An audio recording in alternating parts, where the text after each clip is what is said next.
how long all of this is going to last. And it's almost can have a real impact on already sleep-deprived teens. Thanks for joining us at 5. I'm Terrence Lee. And I'm Brett Bagansky. Of course, we have a lot going on tonight, but we want to check in with meteorologist Mark Strill because it looks like, as you're seeing on the camera, a little bit of condensation, if you will.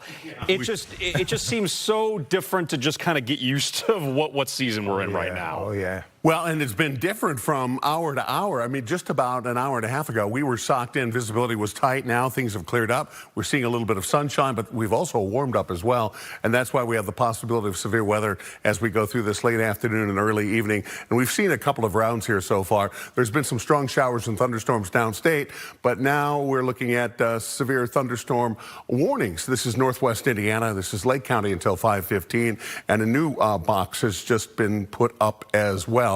And this box is for Porter County in Indiana. So we'll continue to track the severe weather as this line of showers and thunderstorms now stretching from the south end of Chicago out over the lake and back up towards Michigan. A secondary line of showers and thunderstorms is south of Interstate 80. These are moving to the north and to the northeast at about 45 miles per hour.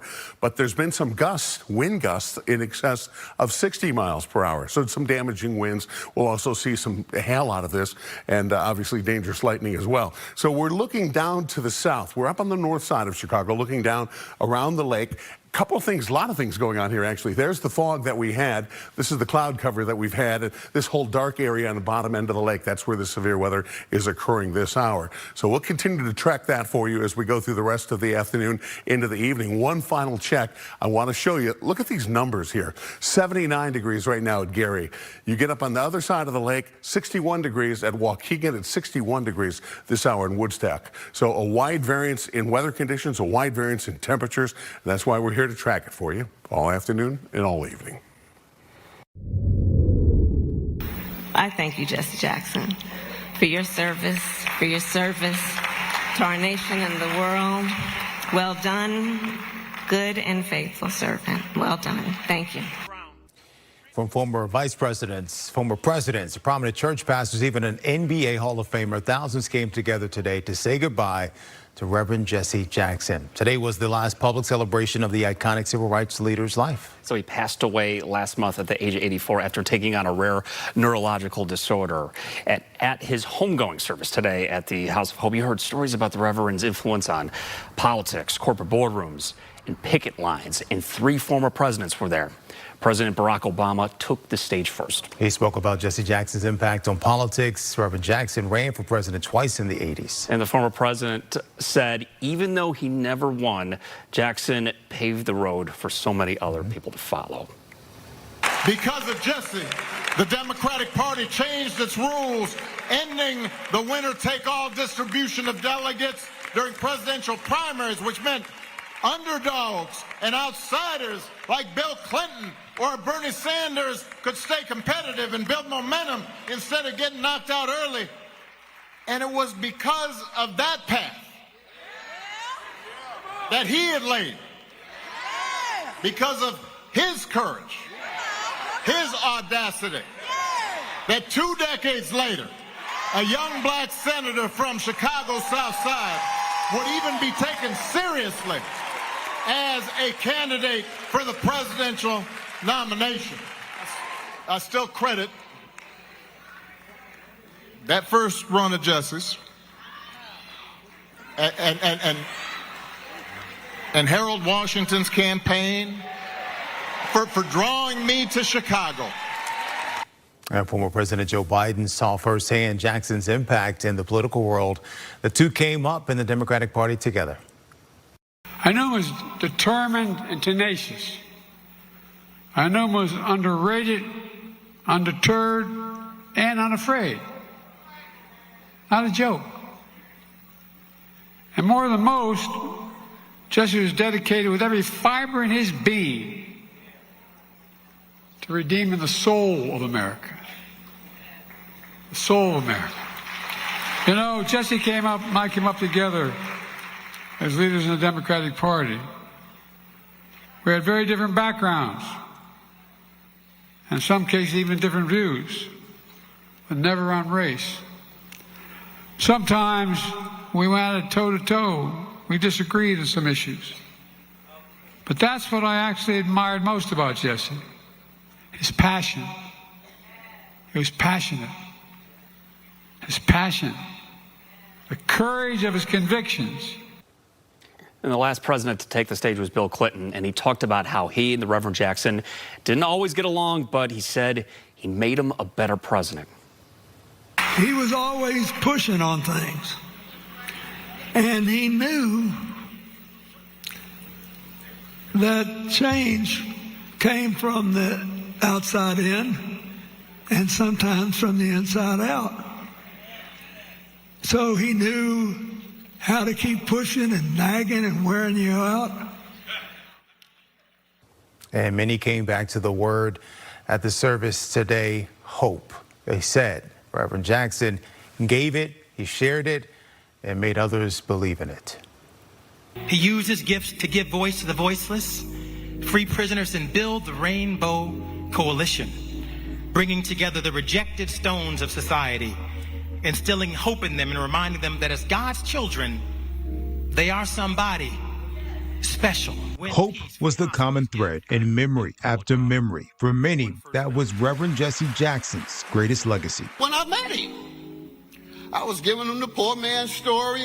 Reverend Jackson, my mama died when I was a teenager. I don't have a daddy, and I'm living in the projects with my brothers, and they doing all that. He said, well, I don't have a daddy either.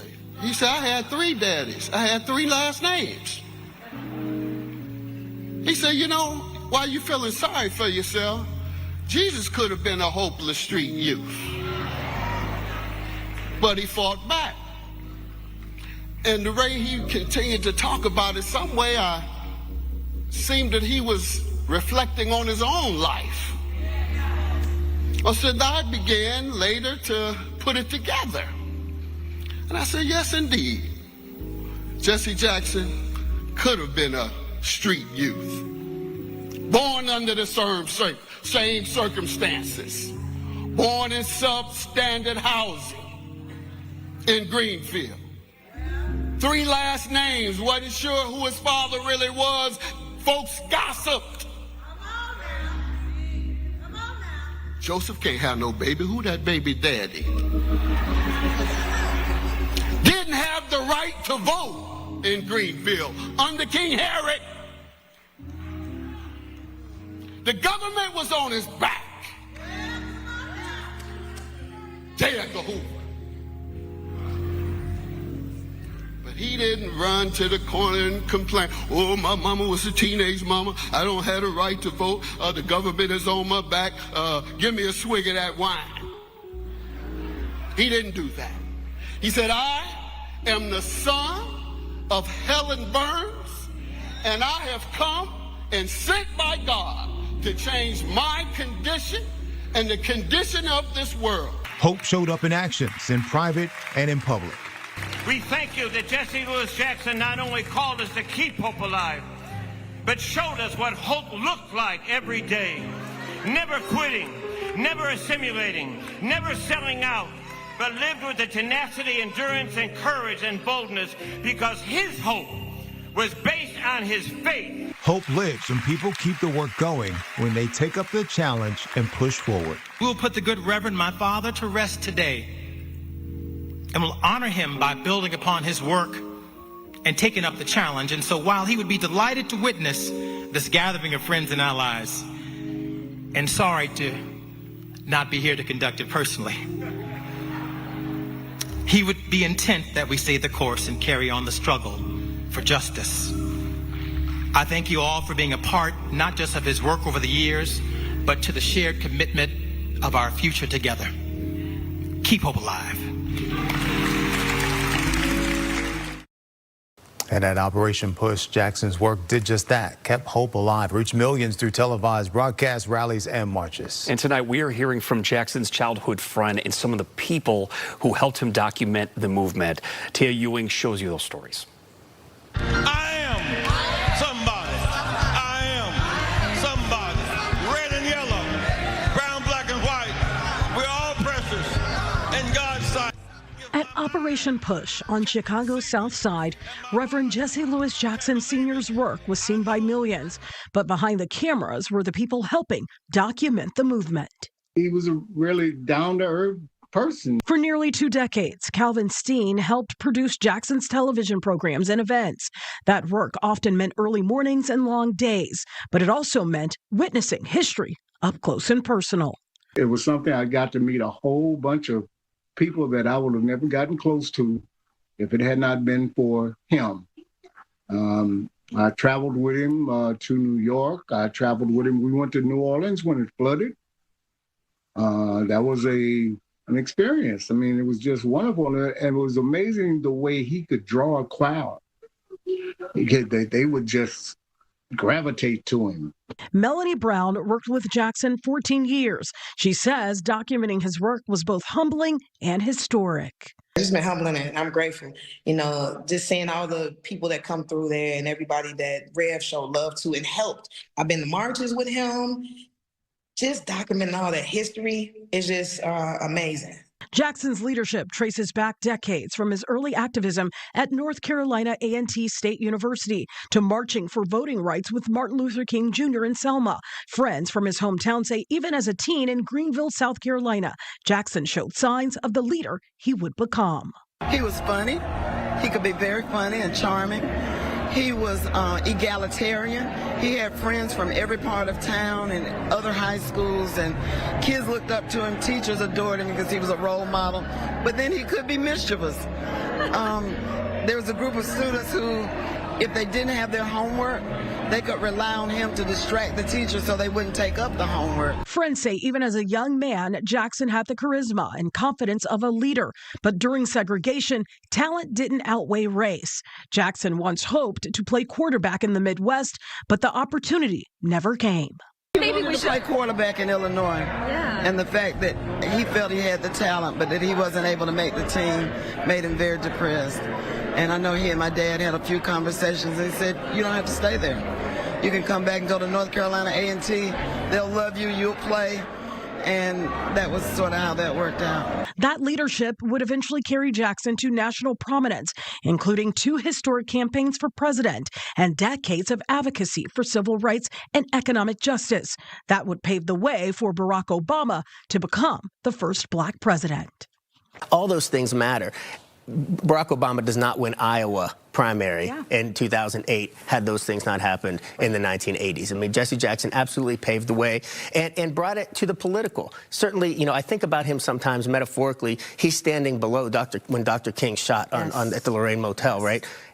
But the baton drops when Dr. King shot, and Jesse Jackson picked it up. 58 years he ran. Sometimes ran a little slower, sometimes jogged. He got a little tired at the end, but he never stopped running with that baton, and he took it to the next level, which was politics. There were nearly 3 dozen speakers at today's People's Celebration. At the bottom of the hour, you will hear from Governor Pritzker, Mayor Johnson, and former Vice President Kamala Harris. To watch all the remarks in full, you can head to our website, foxchicago.com. Another life is being honored tonight on the South Side. Loved ones will be coming together to remember a beloved dancer. Plus, a deal with Iran might not happen. We're going to show you why lawmakers are worried about America's weapons supplies. Also, get ready to spring forward, y'all. We're breaking down the impact daylight saving time has on teenagers.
Friends, family, members of Chicago's dance community are preparing to honor a young life taken too soon. It's a visitation for Boaz Flemister, better known as Bo, starts tonight. He was just 17 years old when he died. So young. He one of two dancers tragically killed in a car crash last month in the Bishop Ford.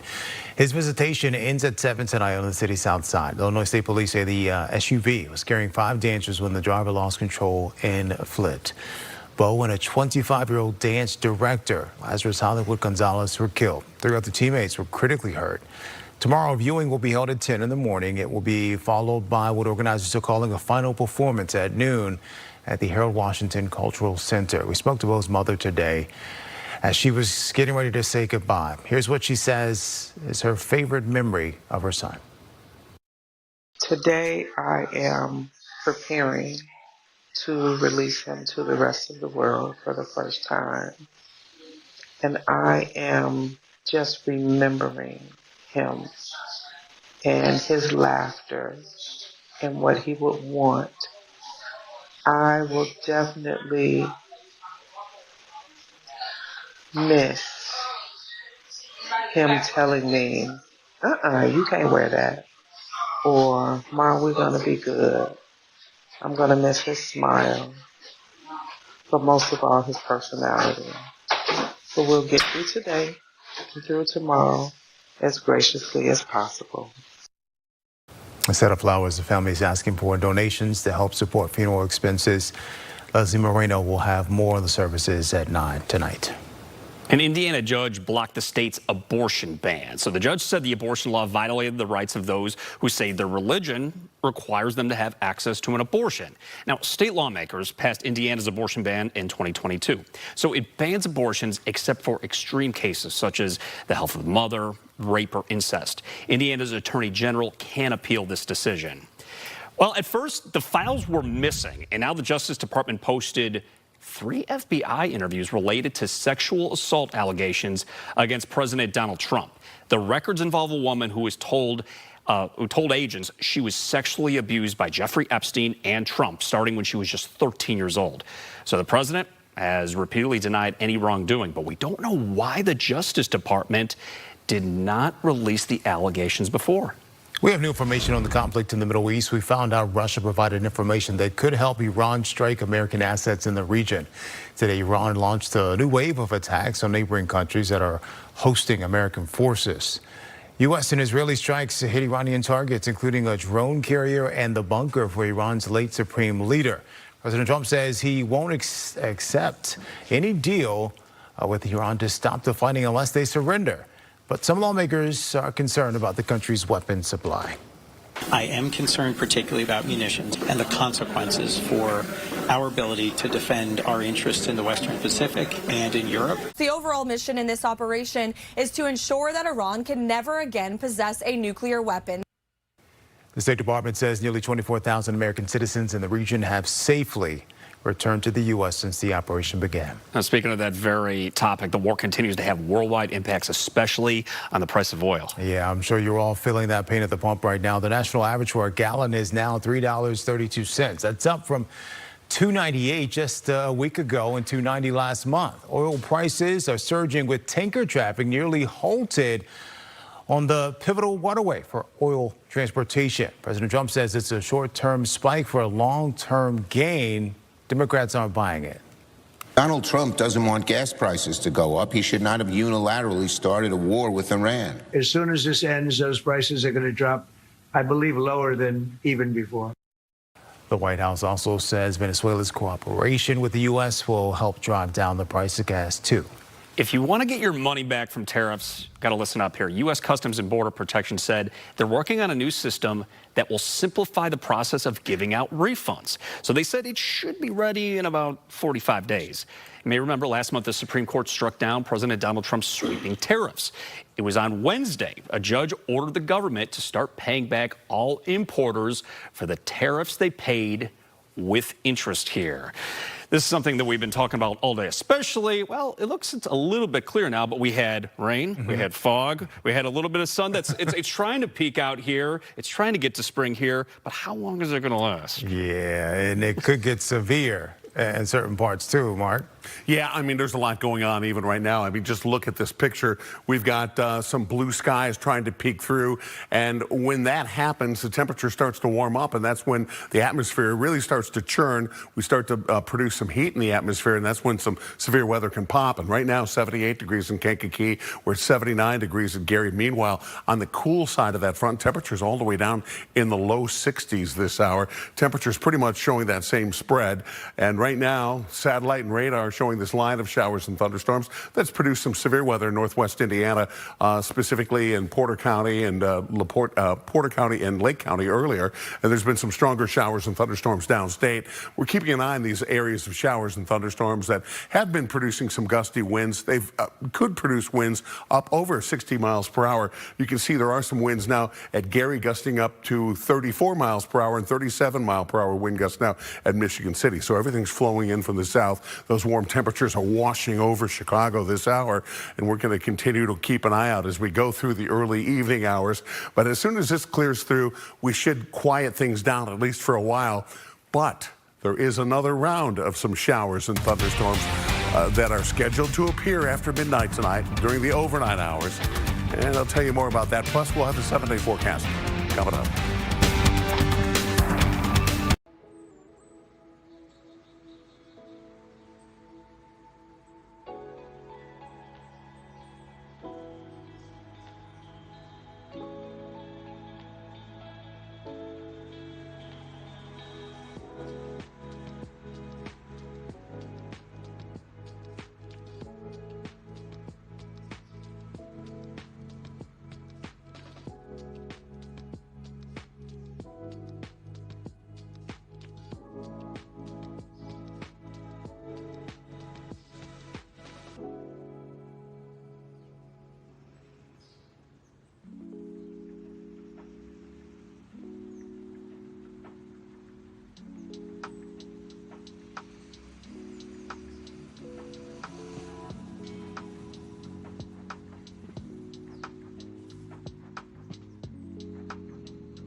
This message because I'll always fight for you.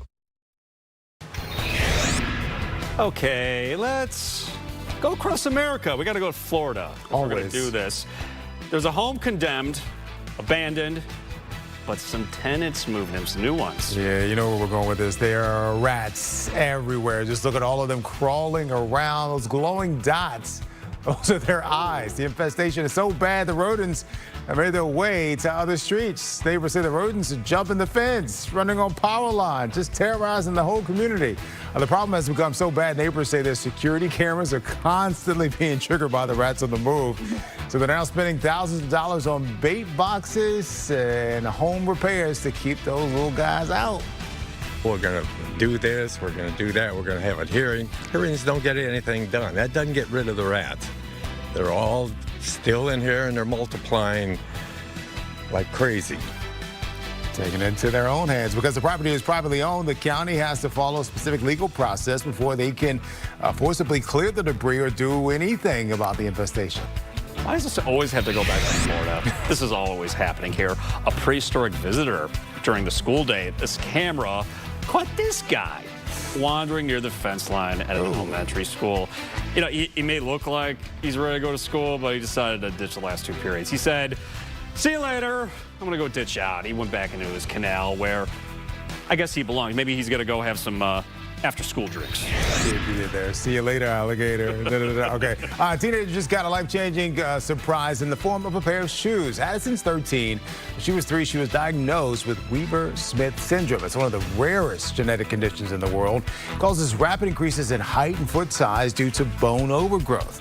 That has made finding a pair of footwear nearly impossible for the teenager, who is now wearing a men's size 22. I think that's bigger than Shaquille O'Neal. The California-based nonprofit Shoes That Fit decided to step in with the help of a designer. His name is Dwayne Edwards. They designed her a pair of custom shoes. This gift will keep on giving. They will keep making her shoes in the future, too. I hope everything goes well for her. All right, this new officer patrolling the rough streets of Minnesota. This is Cash the Corgi, who is the new canine officer for the city of Virginia's police department. I don't know, that stare, social media post said, Cash specializes in tactical crumb detection, high-speed pursuits at short distances, ankle-level intimidation, and barking at suspicious activity. And sometimes it just happens. It's just the wind. Well, we still don't know his official duties with police, but I think he is absolute perfect, goodest boy around. One of TV's most famous homes is now officially an historic landmark. The LA City Council awarded the status to the Brady Bunch house, meaning it cannot be torn down. 3 years ago, the modest mid-century split-level ranch house in Studio City sold for $3.2 million. And it recently opened up for public tour. Some believe the Brady house is the second most photographed home in the U.S., right behind the White House. It's always a cool looking place there. If you thought Wisconsin has the best cheese in the world, wrong. Well, at least the judges think so at the World Cheese Contest in Madison. So this year's champion is a cheese from the Netherlands called the Beemster Royale Grand Cru. Scored a 98.68 out of 100. Okay. The first and second runners-up both come from Switzerland, so Wisconsin's got to step up this game. We melt it up and put it in some noodle pasta. Yeah, all that. Make a good mac and cheese. We have a lot more coverage of Reverend Jesse Jackson's public homegoing service. Mayor Johnson, Governor Pritzker, and former Vice President Kamala Harris are also going to be reflecting on how the Reverend Jackson impacted their lives. Of course, that's coming up next.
Sports Local.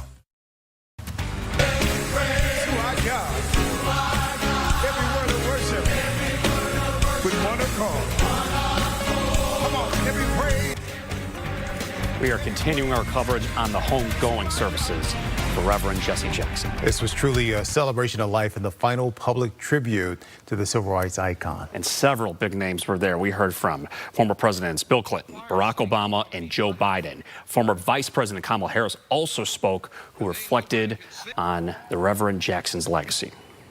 So from a young age, we know that Reverend Jackson saw that the doors had been closed to the millions of people across our nation and throughout the world who were otherwise so deserving.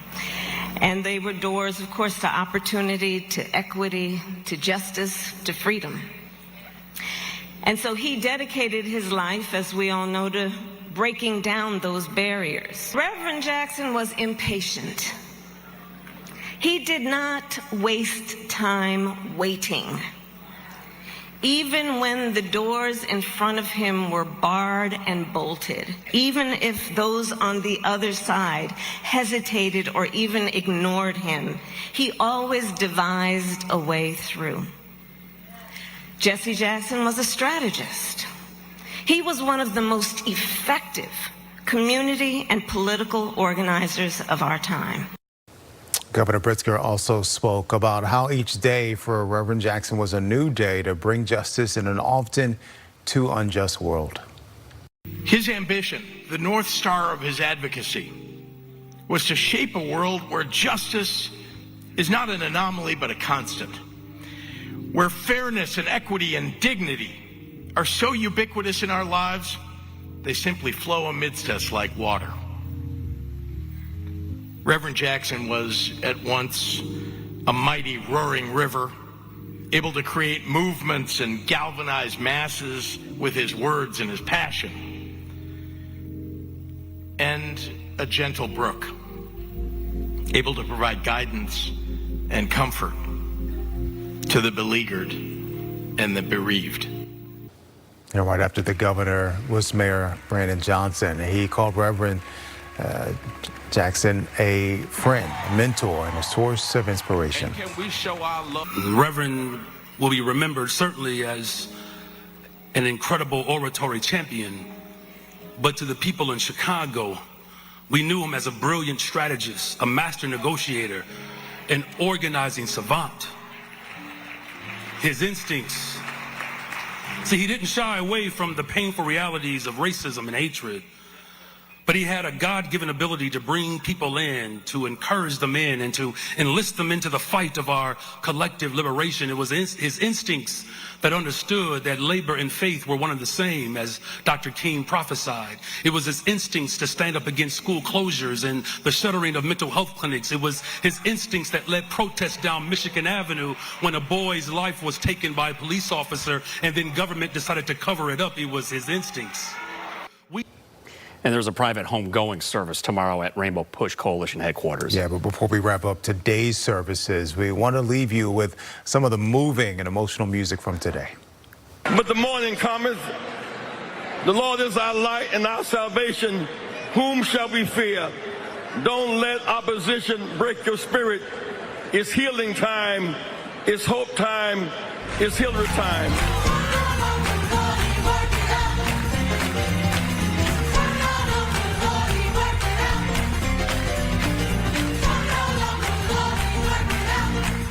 Ever learn to make common cause across racial lines instead of fighting each other over breadcrumbs?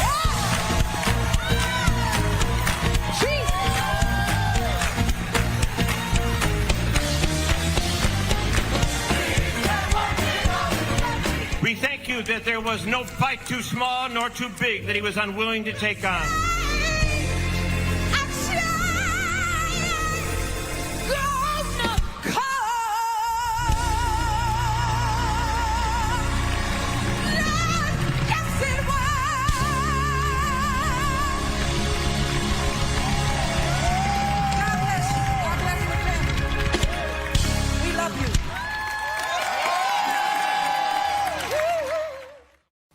All right, we do need to get back to the forecast because, Mark, a lot of people want to know if we are in the clear yet from these severe storms. Yeah, not quite. In fact, National Weather Service now issuing a severe thunderstorm watch. This is the yellow watch box here. It's in effect for all of northwest Indiana. It's also in effect for Kankakee, Grundy, and Will County. That is until 10 o'clock this evening. We'll keep an eye on anything that pops loose in this box here. You can see another line of showers and thunderstorms coming into the western edge of the box. Also, severe thunderstorm warning up for parts of Porter County in Indiana, and then LaPorte County, and then wrapping around back up into Berrien County into Michigan this hour. Again, the main threat has been some gusty winds in excess of 60 miles per hour. Also some very heavy downpours, lightning. We could see some hail out of this as well. 63 degrees along the lakeshore right now, 65 degrees this hour at O'Hare. Temperatures almost topped into the, well, they did top into the upper 70s, almost to 80 degrees, but they've since come slamming back down.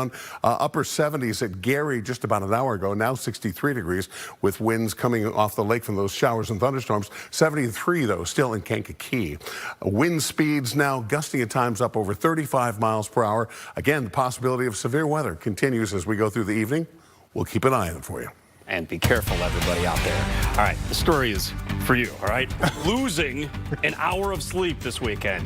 You know, daylight saving time can also impact our health. Oh, yeah, big time. And it can also be a problem for teens who already aren't getting enough sleep.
Fitter.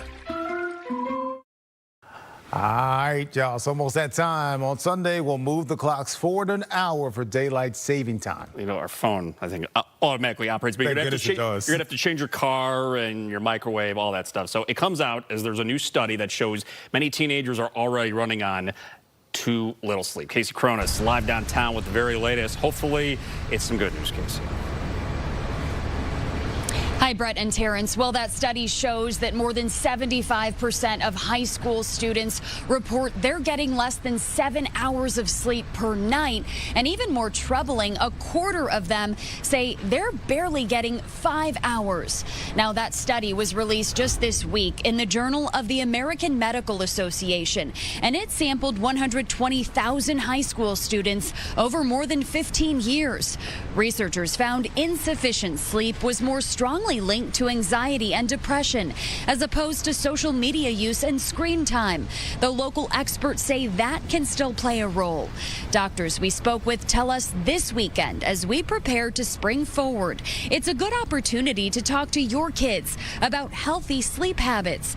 At the same time, they say they're on board with other experts who believe later school start times should be considered here in Illinois. I think it's just a very good reminder for all of us how important sleep is, and emphasizes the importance of sleep in adolescents.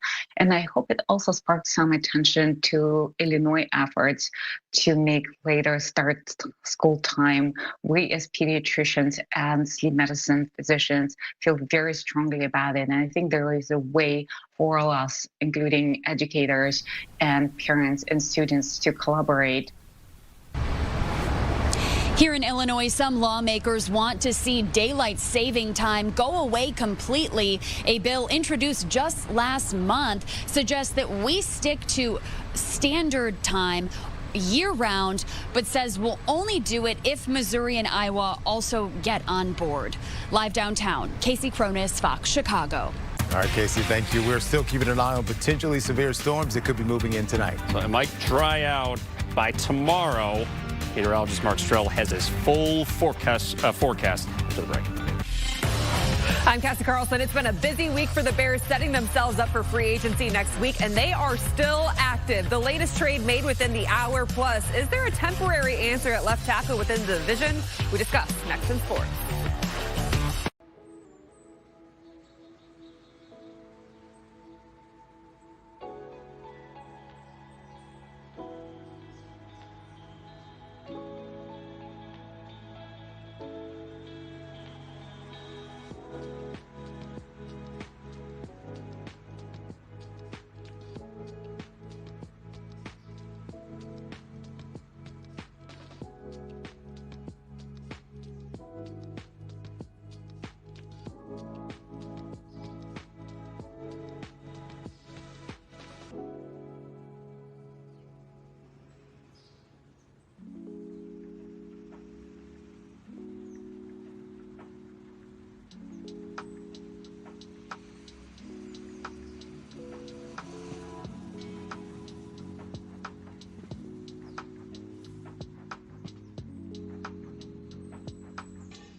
message because I'll always fight for you.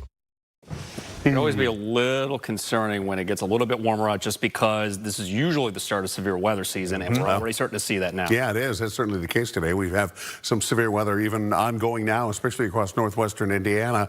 Along with these warm temperatures, we've got some gusty winds and some heavy downpours across the area, and we're going to continue to see that as we go through the evening hours, especially the early evening hours. The forecast high temperatures tomorrow. Well, today we made it up into the 60s, 70s, almost 80 degrees tomorrow. We're going to have a little more uniform approach to the temperatures, mainly into the lower 60s for daytime high temperatures tomorrow. I think we're going to see the same thing again as we head into Sunday. Yellow box indicates a severe thunderstorm watch. That means conditions are right for the formation of severe weather. And what we're keeping an eye on is this line of showers and thunderstorms stretching from Canada, or basically right around Lake Huron all the way across Michigan into northwest Indiana, and then continuing downstate into central Illinois. Again, that watch box continues until 10. And in Porter County in Indiana, severe thunderstorm warning for a cell there that has spun up some winds in excess of 60 miles per hour. So gusty winds really appears to be the big threat. Again, we can see some hail out of this, and torrential downpours, also some lightning. Let's take you through Futurecast here, and you can see what's going to be happening here. Another round of showers and thunderstorms after midnight tonight, continuing till about the pre-dawn hours. And then it looks fairly quiet for much of the day tomorrow. A few clouds around, but then as we head towards Sunday, a pretty decent day. Temperatures in the low 60s with more sunshine. Temperatures right now, they look like this, 65 degrees. Mostly cloudy officially at O'Hare, but you can see it depends on where you're located. Clouds here, sunshine there, winds out of the southwest at 10 miles per hour. So weather really has been all over the board as this warm air has washed over Chicago. We've actually seen quite a bit of sunshine south of Kankakee for much of the early afternoon. And here's a look at that line of showers and thunderstorms kind of sliding through the area right now. Temperature 63 along the lakeshore, 65 at O'Hare, 63 degrees at Gary. Pretty remarkable temperature drop there over the last 90 minutes. They were in the upper 70s, so they've really fallen off. Tomorrow, there is a chance of some showers, especially early in the morning, but low 60s otherwise with partly sunny skies. A lot of sunshine on Sunday. Monday looks spectacular with 70 the high temperature. So warm air washing across the area here this evening. We'll keep an eye on this front eventually pushing through. That will cap off the chance of showers or thunderstorms, especially tomorrow morning. We'll start out with warmer temperatures. I told you it was going to be 62 tomorrow, but those temperatures are going to fall off during the afternoon. We could be into the 40s by early evening anyway. So temperatures have a sharp drop off during the day. Then sunshine returns on Sunday as we warm right back up into the upper 50s and into the low 60s. 57 overnight tonight, showers and thunderstorms tomorrow. Temperatures of 62, more on Sunday and more on the 7-day forecast. I'll share that with you coming up. All right, Mark, thank you. Time now for sports. Cassie Carlson is hanging out with us. What a busy week of Bears moves. Yeah, and it's been active even in the last hour. The Bears now part of 2 trades this week. Not only did they trade DJ Moore, they have just found their new center. This is coming off the news of Drew Dahlman retiring earlier this week. So they are getting Patriots center Garrett Bradbury, and in return setting the Patriots a 2027 5th-round pick, according to multiple reports. Now, Bradbury is in his 7th season. He has 105 starts at center, so someone who is very a veteran presence in the middle of that offensive line, which is going to be important when you're talking about what this offensive line needs and what Drew Dahlman provided. Spent 6 seasons in Minnesota, so has experience playing within the division and started every single game for the Patriots on their way to playing in the Super Bowl this past year, working with a young quarterback in Drake May. And the interesting note about him, too, is former college teammate with Joe Thuney, his left guard. So they're going to be playing together again. And a lot of people thought that the Bears were going to enter free agency, try to go after the big name center, which is Tyler Linderbaum, but he was going to cost them north of $20 million a year. And while the Bears are under the cap because of all the moves they made this week, a much cheaper option as he signed a 2-year, $9.5 million last year.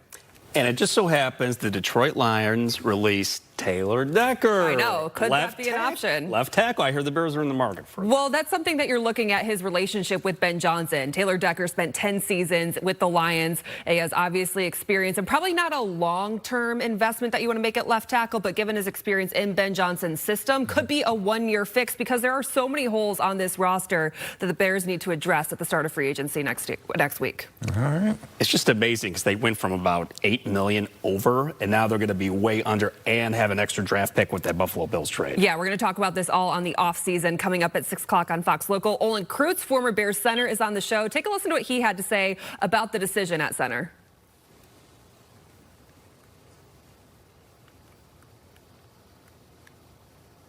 It looks like we don't have that thing, but, you know, always insightful when we have Olin Kreutz on because, I mean, he was a multi-year Pro Bowler, and he always has insight because he still talks to a lot of those guys. Oh, too. yeah. He's just so smart when it comes to football, and his point was when you have experience like Joe Thuney and Jonah Jackson at the guard spots, your center suddenly doesn't seem so urgent because of the strong players that you have surrounding him. All right, Cassie. Thank you. Season right here. Always good to see you. We'll be right back after this break.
All right, pet parents, there's a new way you can communicate with your dog or cat by phone. This has got a lot of people's attention. So UCloudLink from Singapore created the pet phone collar. It can detect barking and agitation. You can call them, you can see what your pet's doing, you can talk to them, and then you can train your pets to call you when they perform certain actions, or you just want to see them, you miss them sometime. You can call your pet. So the pet phone collar also lets you check your pet's location using GPS and motion status, especially if they invite their other friends over and have a party without your permission, and you can check in on them. And this is always one of those things where you always wanted to be able to talk to your animal, say, what are they saying when they're barking at you? What are they trying to tell me? Yeah. You guys ever notice that? Are they talking trash about me, or? They're being nice. Well, especially when they have all those buttons that you can record in, and it's usually your dog just hitting cookie, cookie, especially when Mark Stroh. I think this is for people that have attachment issues with their critters. All right, we're attached to some showers and thunderstorms here this evening. Nothing severe at the moment. Severe thunderstorm watch box continues until 10 o'clock tonight. 7-day forecast calling for mild conditions this weekend. And look at that, 70 and sunshine on Monday. I just knew you were going to say it's raining cats and dogs. Oh, I was going to say thick as pea soup earlier. You know? Thanks, Mark. Thanks for joining us at 5 o'clock.